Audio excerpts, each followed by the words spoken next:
પોરબંદર વિસ્તારની અંદર વરસાદના છાંટા પડવાને કારણે વીજળીની પરિસ્થિતિ ખૂબ જ ખરાબ થઈ છે. ખાસ કરીને જે ગ્રામ્ય વિસ્તારના ખેતીવાડી ફીડરો છે એની અંદર સતત ફોલ્ટ સર્જાયા કરે છે. જે એનું વીજ નેટવર્ક છે એ ખૂબ જર્જરિત છે અને જે સેટઅપ હોવું જોઈએ સેટઅપ પ્રમાણે સેટઅપની જે સંખ્યા છે અને જે પ્રમાણે જે કન્ઝ્યુમર છે એ જે પ્રમાણે રેડિયસમાં પથરાયેલા છે એને કારણે જે ફોલ્ટ છે એ 2 દિવસ સુધી પીજીવીસીએલ સબ ડિવિઝનના કર્મચારીઓ અટેન્ડ કરી શકતા નથી.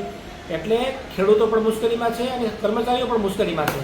એટલે મારી રાજ્ય સરકારને વિનંતી છે કે પીજીવીસીએલના સત્તાવાળો છે એને પણ વિનંતી છે કે તમારું જે આપણું નેટવર્ક છે પીજીવીસીએલનું ખૂબ જર્જરિત છે અને જે સ્ટાફ ઓછો હોવાને કારણે 2 દિવસ સુધી 2 દિવસ સુધી એગ્રીકલ્ચર ફીડરો જે છે એ એટેન્ડ થઈ શકતા નથી.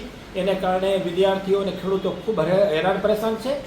એ પ્રમાણે પોરબંદર ઉદ્યોગનગર સબ ડિવિઝનમાં જે એરિયા આવે છે ખાસ કરીને સુભાષનગર, ખાપડ, જોડારા, કડિયાપ્લોટ, સીતારામનગરનો એરિયા એની અંદર પણ વારંવાર વીજળી ડૂલ થાય છે.